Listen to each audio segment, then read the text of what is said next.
একবার এক ইঁদুর লক্ষ্য করলো যে বাড়িতে ইঁদুর মারার ফাঁদ পাতা রয়েছে।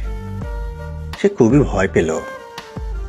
ফাঁদটি অকেজ করার জন্য সে ওই বাড়ির থাকা মুরগির কাছে সাহায্য চাইল। মুরগি ঘটনা শুনে জবাব দিল, ফাঁদটি আমার কোনো ক্ষতি করতে পারবে না, অতএব আমি এখানে কোনো সাহায্য করতে পারবো না। মুরগির কাছ থেকে এই উত্তর শুনে ইঁদুরটি খুব দুঃখিত হলো এবং ছাগলের কাছে গিয়ে সাহায্য চাইল।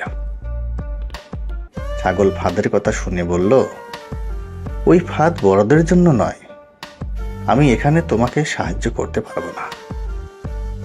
ইঁদুর ছাগলদের কাছ থেকে একই উত্তর শুনে দুঃখিত হয়ে গরুর কাছে এলো। সব কথা শুনে গরু বলল, ইঁদুরের ফাঁদ আমার মতো বড় প্রাণীর কোনো ক্ষতি করতে পারবে না। যা আমার কোনো ক্ষতি করতে পারবে না, তাতে আমি সাহায্য করতে পারবো না। ইঁদুর শেষ পর্যন্ত নিরাশ হয়ে তার ঘরে ফিরে এলো। রাতের বেলা বাড়ির কর্ত্রী অন্ধকারের ভিতরে বুঝতে পারল যে ফাঁদে কিছু একটা ধরা পড়েছে। অন্ধকারে ফাঁদের কাছে হাত দিতেই উনি হাতে কামড় খেলেন এবং দেখলেন ফাঁদে ইঁদুরের বদলে সাপ ধরা পড়েছে। তার চিৎকারে কর্তার ঘুম ভাঙল। তাড়াতাড়ি ডাক্তার ডাকা হলো। চিকিৎসা শুরু হয়ে গেল, কিন্তু অবস্থা মোটেও ভালো না। কর্তা হিসেবে ডাক্তার মুরগির ছুপ খাওয়াতে বললেন। ছুপের জন্য কর্তা মুরগিকে জবাই করে দিলেন। অবস্থা আস্তে আস্তে আরো খারাপ হতে লাগলো। দূর দূরান্ত থেকে আরো অনেক আত্মীয় স্বজন আসতে লাগলো। বাধ্য হয়ে কর্তা ছাগলকে জবাই করলেন তাদের আপ্যায়ন করার জন্য।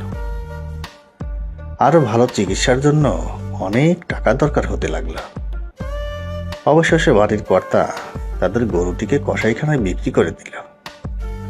একসময় বাড়ির কর্ত্রী সুস্থ হয়ে উঠল। আর এই সমস্ত কিছু ইঁদুরটি তার ছোট্ট ঘর থেকে পর্যবেক্ষণ করল। শিক্ষা: কেউ যদি বিপদে সাহায্য চাইলে তাকে সাহায্য করা উচিত। সেই বিপদ আপনাকে স্পর্শ করুক বা না করুক।